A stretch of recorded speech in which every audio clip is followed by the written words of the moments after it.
So I just saw the new M. Night Shyamalan film Glass, and it was fucking garbage. Now, I wasn't exactly expecting this film to be very good. Sure, M. Night redeemed himself recently with Split, but not many people know that that's a script that was written back when he was still making good movies. Now that he's back at directing his current scripts, he is back at making terrible films. I expected this film to be bad, but I did not expect it to be this fucking bad. This film was legitimately upsetting and infuriating. The vast majority of the acting was atrocious. James McAvoy is the only actor that actually did a good job. Sam Jackson was mostly held back, but the few moments where he wasn't were just bizarrely comical. As for Bruce Willis, it's clear that he'd given up on showing emotion over a decade ago. There are points in the film where they show footage from the original Unbreakable, and during those clips, it's so jarring to see Bruce Willis actually emoting. Like, oh yeah, I remember, he could actually act at one point, couldn't he? Anya Taylor-Joy doesn't really do much at all because she's not given that much to work with. And then Sarah Paulson was just bad. I did not believe a single word that came out of her mouth, and she took up quite a lot of the film. They also brought back the kid from Unbreakable. Unfortunately, he wasn't very convincing performance-wise, but he also looks distractingly creepy as an adult. If you look cute as a kid, you might not look so cute as an adult. I learned that one from The Happening. Should be more interested in science, Jake.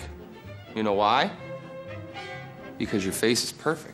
One of the other jarring aspects towards them showing footage from the original Unbreakable was the cinematography. I mean, they didn't even show anything close to the film's best shots, and yet somehow the difference in the level of professionalism between these two films is just night and day. There is so much careful thought and purpose and creativity in the original Unbreakable, and in this film it's mostly just face close-ups. Sure, there are a handful of shots in this new film where you can tell he tried to do something interesting, but the end result comes off as more of an attempt than anything. There's something there, but it's just not quite there, you know? And like I said, there's only a handful of these shots, so it didn't really help out the film much at all. The score was, alright, I guess. It wasn't exactly cliched, but it didn't sound really interesting or memorable to me. And for a film that aims to tug on the heartstrings of people that love the original Unbreakable so much, you'd think that the soundtrack would at least try in some way to be a little bit reminiscent of that film. It wasn't anything like it, and that doesn't exactly make it bad, but it personally feels like a huge missed opportunity, especially when the score for the original Unbreakable was genuinely powerful and memorable. And it's strange because there are ways in which this film did try to be reminiscent of the original, and it just fucked up in its attempts. What the hell were those opening titles all about? During the opening scene of the film, which is something that the tone is implying that you're supposed to take seriously, these insanely distracting titles show up that look as though they're trying to mimic the aesthetic of Unbreakable, but after seeing Unbreakable recently, there was nothing nearly as distracting as that. Every few seconds, a new title would show up and take up the whole screen for like 2 frames before resting in the corner with some sort of broken glass font. And every time a new one showed up, it was just so jarring and distracting. I'm trying to watch this scene you wrote, M. Night. What the fuck is this? Despite the implied serious tone, the film is just so fucking goofy from the get-go. The story structure was very poorly thought out. Just because there are 2 other previous films in the franchise doesn't mean you can completely ignore structuring the opening of your film. By the beginning of the movie, it felt as though we were already 15 to 20 minutes into it. It felt like there was a serious lack of plot and character development. Early on in the film, M. Night shows up with his most obnoxious cameo yet. Alright, maybe not the most obnoxious, but certainly the most unfitting and distracting. He just inserts himself pointlessly into this film and stays there for way too fucking long. I thought serious things were supposed to be happening, M. Night. Why are you here? This is unfortunately also one of the most boring films he's ever made. When you're watching the trailer for this film, it feels as though the psychiatric setting is something that would just take up the first act of the film to set up the next 2, but it's the whole fucking movie. This whole film felt like one unbearably long first act. Close to the end of the film, it became unbearably clear that they weren't going to do anything with any sense of scale, but this film felt infinitely smaller scale and less professional and less effective than Split, even though this film had over twice the budget. By the end of this film, I realized that $18 million out of the $20 million budget probably just went to Bruce Willis and Sam Jackson, because this whole thing felt like a $2 million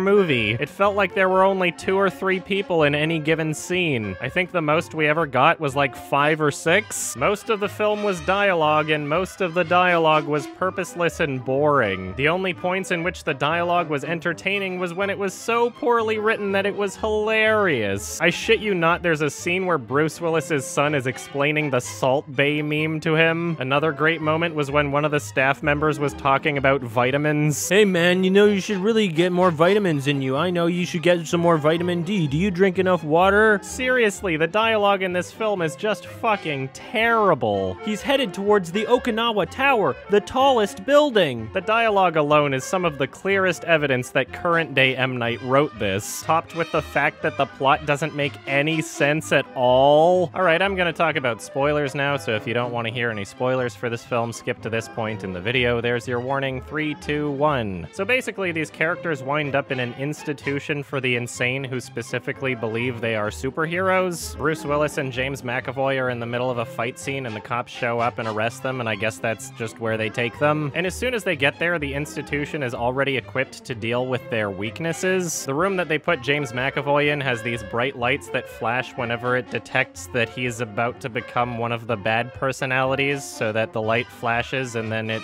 triggers him to become one of the better ones. I think they call them hypnosis lights or something. But I just kept thinking, man, if you want to get out, just take a pillowcase and wrap it around your eyes. Or cover your eyes.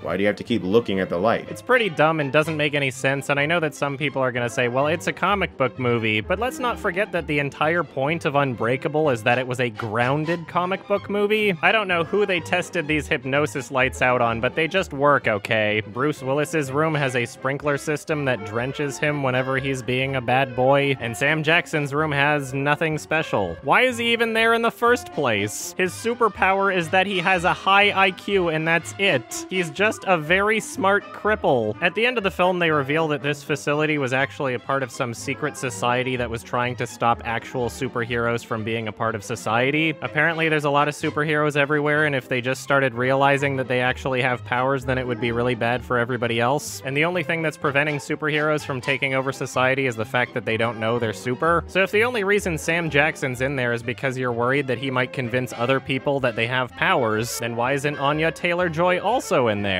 She clearly buys into this too. Why isn't she as much of a threat? You'd think this secret society would just ban comic books or something. Because if superheroes are actually everywhere, you'd think that they'd start realizing it when they're children. Kids are full of imagination. All they have to do is read a comic book and think they can fly. You'd think that this would already be a rampant problem without the issue of Sam Jackson suggesting that superheroes are real. By the end of the film, they treat it as though their entire goal was just to kill them. They tell each other that this is the most humane method for disposing of superheroes, as though they couldn't have just killed them from the get-go. Yeah, let's lock them up and toy with their emotions for a while. That's the most humane method. Regardless of whether it's humane or not, it just doesn't make practical sense. Why would you waste all this time, money, and effort trying to trick them into believing they don't have powers? Would all it have taken for them to be set free is just to lie and be like, oh yeah, whatever, I don't have powers, you're right. If that were the case, you'd think that Sam Jackson with the super IQ would have just done that, but instead he goes on a suicide mission and live streams the cameras to show that they're doing really super cool, superhuman things. Something that would have been equally as effective without it being a suicide mission. You could have just hacked the cameras and done super things, that's it. Why did it need to be a suicide mission? You'd think that this secret society trying to prevent the uprise of superheroes taking over the fucking planet would hire more than one person on night shift? What the hell was that? There were like 4 people that worked at this institution. You'd think that it would be more properly guarded and staffed with the level of importance implied here. I am still so confused as to why Sam Jackson's even there, seriously. Hasn't he been institutionalized since Unbreakable? Did they just decide to transfer him here? There's not even much that happens in this film, but every time something does, I was just left wondering why. For what fucking purpose did you have all 3 of them in the same room for their quote-unquote final test? You'd think one of them would ask about doctor-patient confidentiality or something. It's just one of many examples in the film film where they're clearly trying to make the scene seem more important than it is. Like, oh man, isn't this cool? You got all three of them there at the same time. It just constantly feels as though it's trying to manipulate the emotions of people that actually care about these characters. And there's a lot of people that do because of the previous films. And yet somehow it feels as though this film is written by somebody who doesn't even give a shit about these characters at all. This film holds the most unceremonious ending to these characters' stories I possibly could have imagined. James McAvoy gets shot in the belly, Sam Jackson comically falls off his wheelchair and dies, and Bruce Willis drowns in a fucking puddle. What the fuck?